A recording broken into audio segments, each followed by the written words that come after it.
Hi, everybody. Welcome to Humane Voices, the official podcast of Humane World for Animals. Today, we have got a topic that affects billions of animals every single year, but often stays hidden from view, and that's the lives of farmed animals. Before we begin today's conversation, just wanted to take a look at a short video that gives a quick overview of our farm animal work.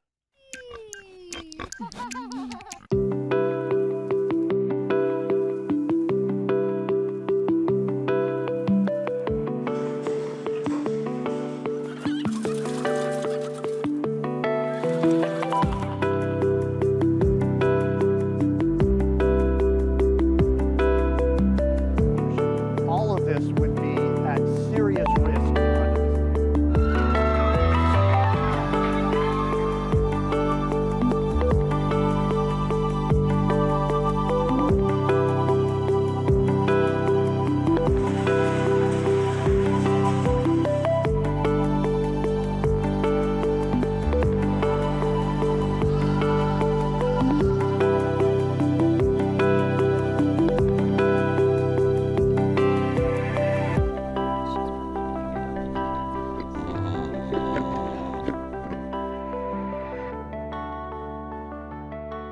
So, as you saw from that spot, Humane World for Animals works to change food systems around the world and drive changes for these often forgotten animals. And our two guests today are helping to lead those efforts. Carla Dumas is our Vice President of Farm Animal Protection for the United States, and Julie Janowski is the Vice President of Farm Animal Welfare and Protection for our International Division. Welcome to the show. Thank you. Great to be here. Yeah, thank you so much. Yeah, thank you both. So, Carrie, there's a famous quote by Paul McCartney, if slaughterhouses had glass walls, everyone would be vegetarian. And I think what we know is that we don't often get to look behind the curtain. So I want to start there for folks that don't know what happens at animal agriculture operations. What are the conditions like, Carla?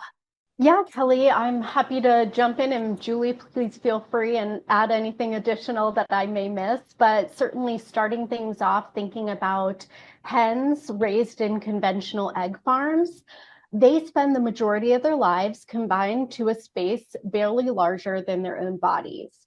If you imagine having 6 to 8 chickens in a wire cage the size of our home microwave, where they're unable to engage in natural behaviors in a space so small that they aren't even able to spread their wings. Similarly, thinking about standard practice for mother pigs in the pork industry, they're impregnated through artificial insemination and spend their pregnancy in a metal cage just a bit larger than their own bodies. It's so restrictive, they're not even able to turn around. At most, they can take a few steps forward and backwards and lie down. And prior to giving birth, mother pigs are then transferred to a slightly different cage called a farrowing crate, where she's going to give birth and stay until the piglets are collected, and she's impregnated again shortly after, continuing this cycle for several years. And then thinking about chickens raised for meat, these chickens are bred to grow so rapidly, they're actually sent to slaughter and killed at only 45 days old. They're only babies. So when they are alive, they're living in large windowless buildings, oftentimes living in their own filth, genetically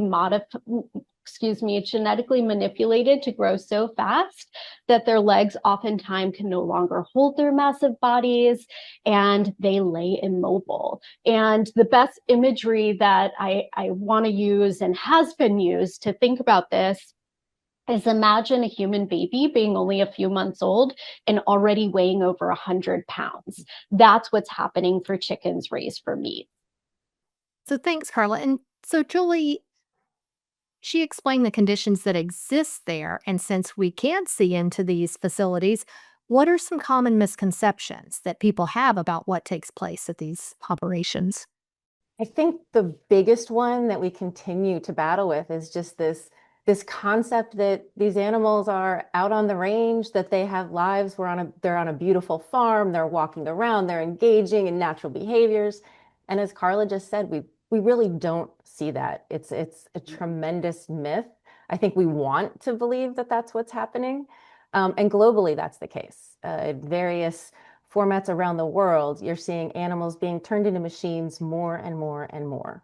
And they really are widgets. It's almost as if we're looking at something that is sci-fi. Unfortunately, it's real. And it's quite scary because I think many people assume that because farm animals are bred for food, that they're somehow less capable of emotion, that they have fewer needs in their natural behavior. But just like your pet, a hen wants to nest, a pig wants to play, their lives are just the same. Yeah, Julie, thanks for mentioning. I mean, seriously, it's one of the things that I think that people I thought it was really great that you brought up the sort of mythology because I think it's a combination of kind of consumers' desire to think about these things in a sort of in a sort of like pastoral, animal friendly way, combined with the sort of corporate mythology, which is obviously deliberately driven. But these animals have the same personalities, the same soulfulness, all of the same needs and wants and sort of natural behaviors and individuality that that the pets that we know best have. I think, like you've talked a little bit already about some fairly shocking things in terms of sort of space that these animals have. But if you had to say, like, what is in your engagement with sort of people who don't know this issue as well, what is the thing that really often kind of gets to them that they are surprised to hear about modern animal agriculture? Beyond the conditions that certainly we shared earlier, thinking about the egg industry as well, male chicks, they're considered useless in the industry and are almost always killed shortly after hatching, oftentimes through maceration, which is horrific to think about. Similarly, piglets are having surgical procedures done on the farm without any pain medication or anesthesia. And just like, for example, castration and tail docking. So if you think about it, imagine taking your dog into the vet and they complete a surgery without anesthesia or pain management. There would be outrage. And, sadly, these are industry standards that happen every day. And it's just very shocking to think about. Oh my God, Carla, can I just I almost hate to ask, but can you explain what maceration is? Because I think that's a term that probably a lot of people don't know, and I'm bracing myself for it, but Yeah. Yeah, certainly, and this is one way that the male chicks are killed. There are other ways, but this is probably most commonly used. And if you think about it, unfortunately, not that I'm encouraging people to look up any videos to see this, but you see the little chicks on kind of a conveyor belt moving along and are dropped into a metal machine, which essentially grinds the chicks up alive. I mean it's shocking. Like the first time I Yes. saw that, I just Yeah. hard to even comprehend.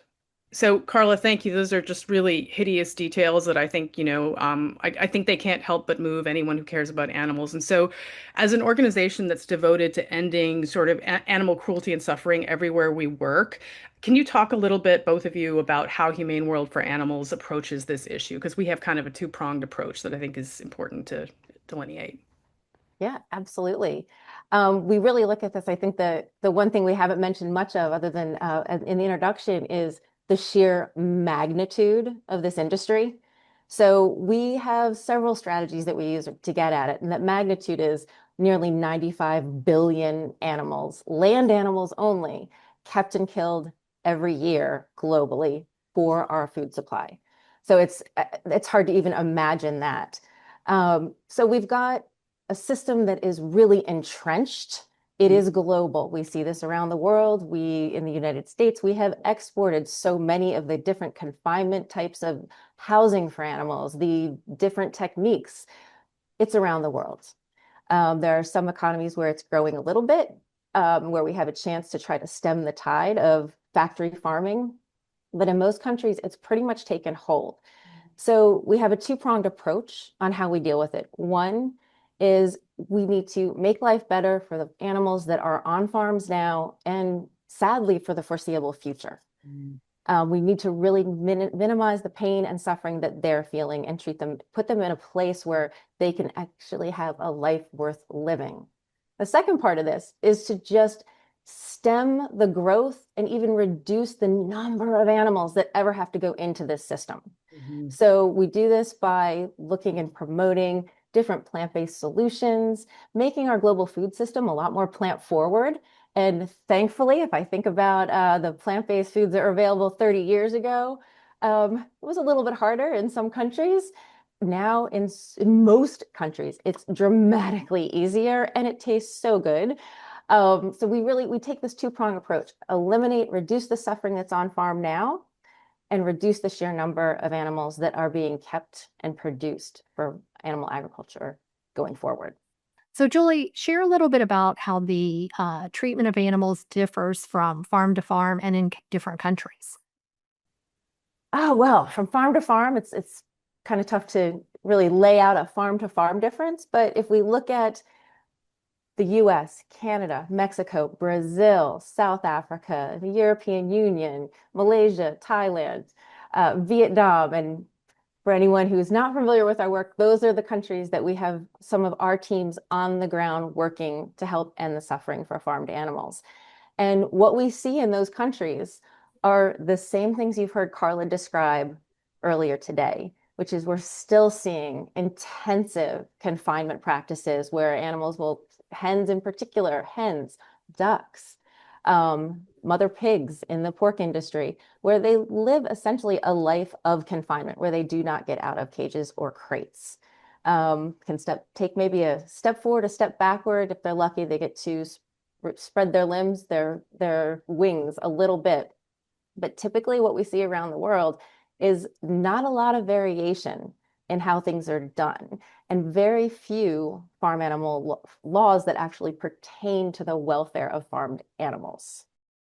One of the things that I think is a real, like, obviously we work in a number of different ways on these issues, and I know y'all are involved in sort of working to reform laws, but I think another huge component of our work has to do with the work that we do with corporations to get to hold them accountable, to get them to commit to better animal welfare standards. And so, can you talk a little bit about what is the role that these big sort of, especially some of these huge companies that have sort of a presence across multiple countries, what is the impact that corporations have on these kinds of standards for farm animals and in either sort of making the status quo better or maintaining it in its sort of current awful state?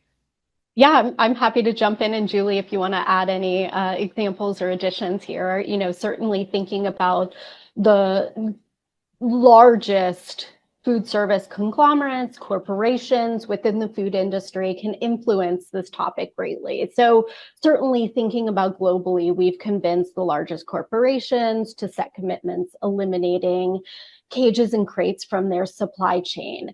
For example, McDonald's, Burger King, Cheesecake Factory have these commitments, many of them, again, global commitments, so not just necessarily country specific.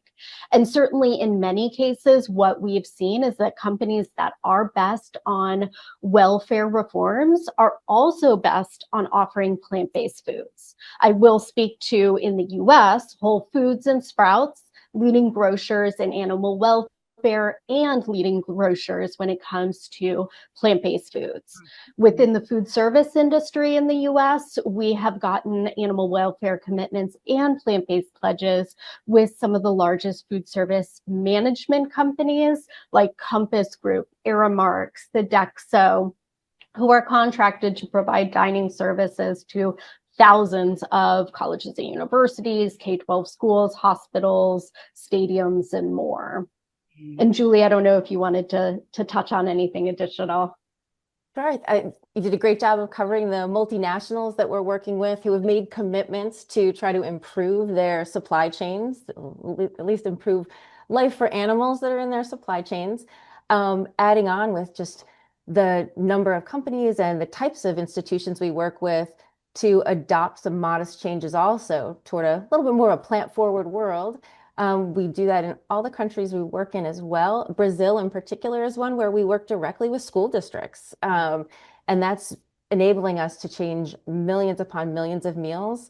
And not just for right now, but this is teaching a whole new way of how to eat. You don't have to have animal products at the center of your plate anymore. And when you teach school kids about this and the response that we've gotten, especially in Brazil, in Canada, South Africa, in Asia, it's increasing by the day, the number of people that are realizing this plant forward way of eating is better for themselves, better for their animals, better for the environment. And I think, Julie, you've touched on this. So, for listeners, I mean, they obviously are understanding that Humane World for Animals is working on the global food system. But what can folks do that maybe can't directly impact that just in their daily lives? How can they, make meaningful changes? Your number one thing you can do is every time when you choose what you're going to eat, you're making a choice on what you're going to support. It's the old voting with your dollars. Where you spend is what you're choosing to support. So by making simple changes, going for that plant-based meal once a week, once a day, increasing that, really, it helps to drive the demand side of the entire global food system. So I think that's the number one thing that people can do to help make change. When it comes to how we're trying to get corporations to change their supply chains, it's really about us all asking questions. Don't be afraid to, when you're in a restaurant, ask questions. Oh, I decided that today I'm going to eat eggs. Where did these come from? How are the hens treated? Any restaurant you go to, any corporates you talk to should be able to tell you these things. And it's important that you ask because they need to know that this is coming from the public and society has changed. We care about animals around the world. Surveys have shown that people care about the welfare of farmed animals. So just got to get this to bubble up and really let those big corporate buyers know that this matters. So, Carla, do you feel like that eating plant-based is becoming more mainstream? Yeah, I can certainly say that it is in the US. In thinking about our food service work and just what we're seeing, we're working with companies that are providing meals to colleges and universities, to school districts, to corporate cafeterias, hospitals. I mean, we're hearing, we've worked with nearly 20 of the top 50 largest companies here in the US that have made commitments to shift their procurement and menu practices to include at least half of all what that is offered to be plant-based. And we're hearing from these companies, for example, HHS is one that services over 200 hospitals throughout the United States, and they're participating in Meatless Monday. They also have a 50% menu goal and a commitment to at least 20% reduction of animal proteins and products throughout their supply chain. And just for an example, we worked with them on a concept called Global Bowls, where we introduced a handful of really delicious plant-based bowl concepts.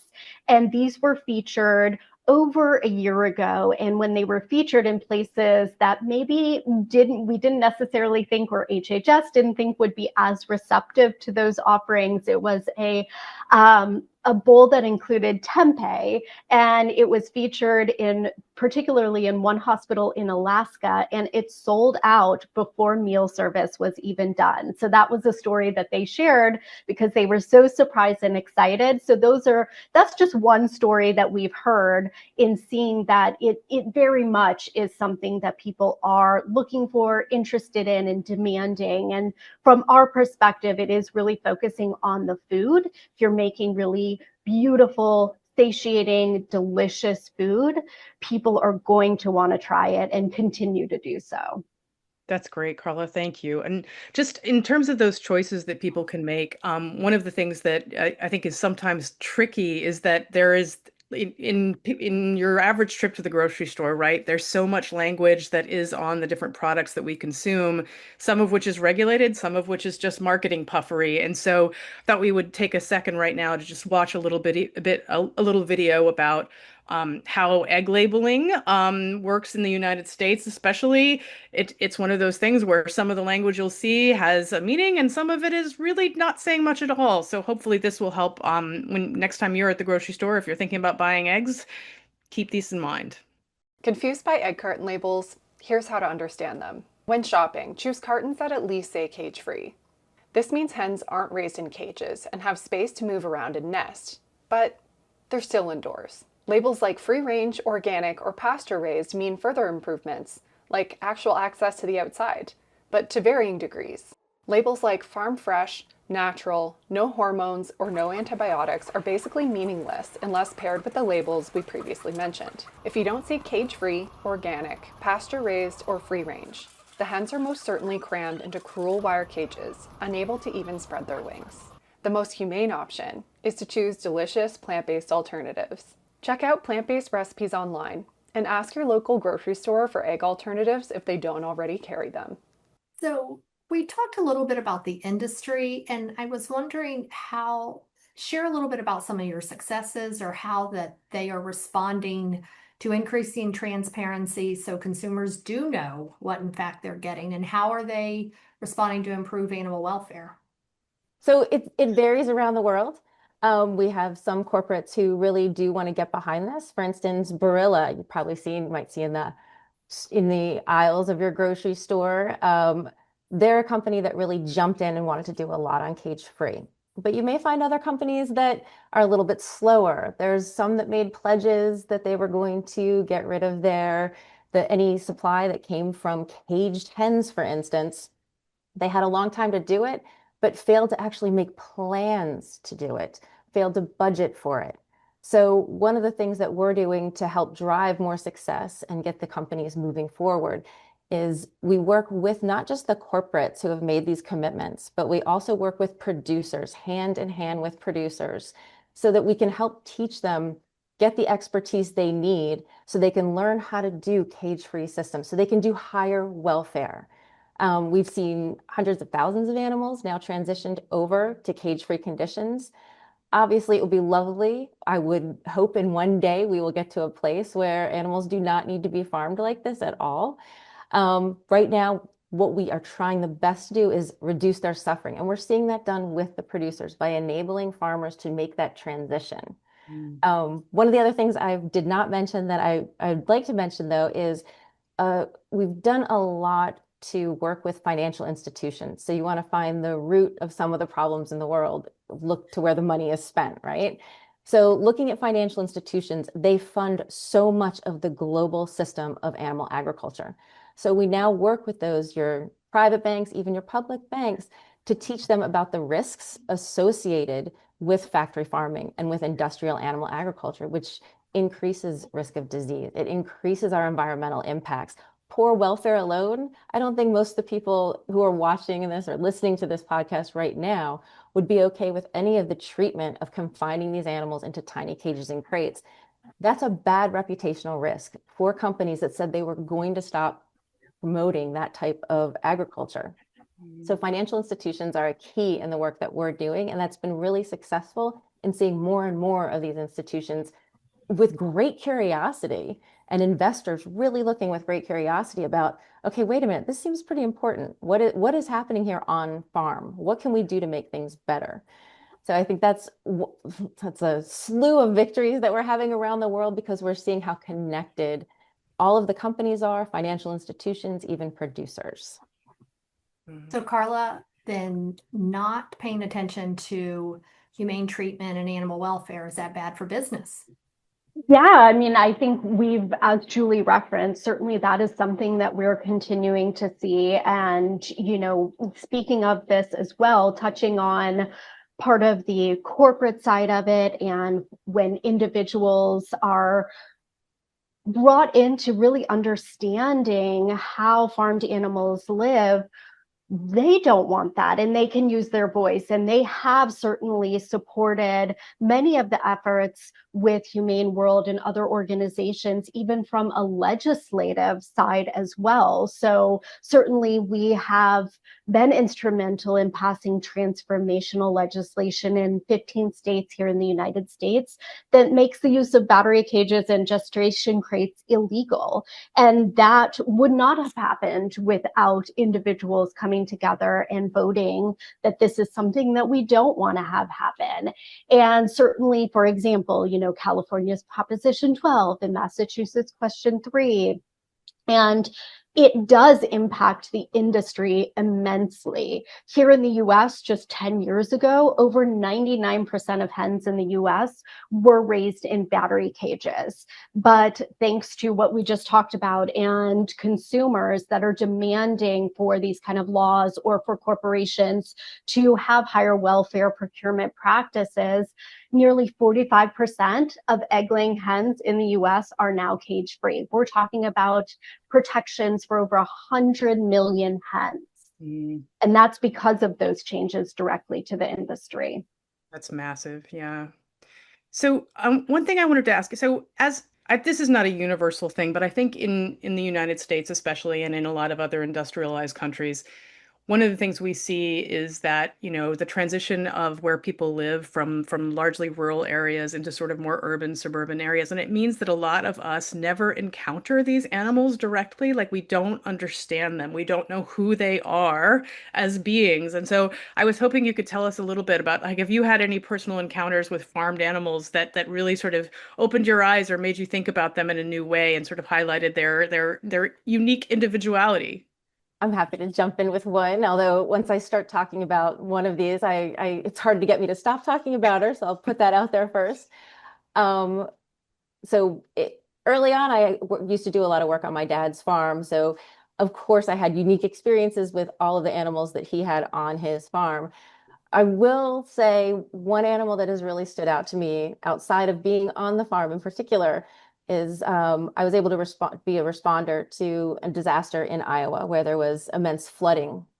And at that disaster, there were several large scale farms, pig farms, where animals they drowned in their crates. However, there were many that got out and many sows who were pregnant at the time or had just given birth, who had to swim to safety. So I was able to join a group of animal protection and protection organizations, and we responded to this flood. And we had to look on this big swath of land to try to find all of these pigs to bring them back to get them to safety. And the plan was to take them to sanctuary. So those who survived, swam through everything and made it out, they were going to go to sanctuary. As we started looking for these pigs that were in a lot of brush, we came across one in particular. She was very, very skinny, was sunburned throughout her body because we have raised these animals to not be able to handle, we thought, anything outdoors. Really, their skin is very thin. Well, Nikki, she is a sow that we believe had been in a gestation crate for quite some time, going between gestation and farrowing crates. She had swum through the floods. Within the 10 days that it took us to get to her, by the time we got there, she had had 7 piglets. She had built 3 different nests. This is an animal who had never been out of cages and crates before. 3 different nests. We did eventually get them all out. What we saw after Nikki had been kept in a crate her whole life, after escaping, giving birth to these 7 piglets, being in the wild, building different types of nests. She was resourceful, she was brave, she was nurturing, by far the definition of a good mom. She reminded me that every animal is someone, not something. And I was able to go and visit her for many years to come, and her babies as well. But I think she really stood out as going through this whole new experience, never being out, surviving. And then all she cared about was doing whatever she could to protect and feed her piglets. So Nikki spoke to me very much so. And I think we have breaking news here too. Pigs maybe can't fly, but they can swim. Apparently, Nikki could swim to safety. Now, Carla, how are you going to top that? I don't think I can. No, as I think I've shared on previous podcasts, which I believe are going to be highlighted again this month. So if anyone's interested in checking those out, I do share my property and my life with nearly 100 farmed animals that have been rescued from a variety of different situations. So I've shared some of those stories, but really quickly, I just wanted to share a quick story about Little Red. So she is a common breed of chickens used in the egg industry. And she came to me nearly 5 years ago. She was rescued by a Good Samaritan and made her way to my sanctuary. She's extremely social and strong-willed. She's always exploring the property, ready for any kind of adventures. But her new routine, anytime, especially when food or snacks are involved, everyone, all of the residents decide, okay, I got that here once. I'm going to continue to go back there, assuming I'm going to get that same snack. So she now, in the morning, shortly after I open her up in the morning, will race over. My mother lives on my property, to my mother's house, and runs up the stairs and stands in front of the door to her house until she comes out to give her second breakfast, which is usually going to be blueberries or a small bit of bananas. And after she's full, she's going to race back down the stairs. And then you'll oftentimes find her throughout the day grazing the pasture with the goats, the pigs, even the cows. And then we're in Florida, so it does, especially right now, tend to get very warm. Then she'll make her way back to where the other hens are in more of the wooded areas. And you'll find her in the afternoon taking a dust bath or chasing the ducks around, because Red is the boss and everyone knows it. So I think I want Red's life. yes, Sounds like a great me life. too. So after thinking about those animals specifically and sort of how they represent just the billions of animals who are trapped in these systems that we're trying to change, if y'all could say one thing that you would like the listeners of this podcast to take away and do after hearing some of these stories, what would that be? I would say right off the bat, choose more plant-based foods. And if you do eat animal products, look for labels that mean something, truly meaningful labels, cage-free, crate-free. Your choices either fuel the suffering or help stop it. So really being attentive to what you're eating and where it's coming from, and go for a little bit more on the plant-based side. Thanks, Julie. Anything to add to that, Carla? No, ditto. Only to add to that, if you are in grocery stores, restaurants where these plant-based options or higher welfare, more meaningful animal products are not readily available, using your voice to communicate that as a consumer is a great action step to asking for more of availability and accessibility of these items.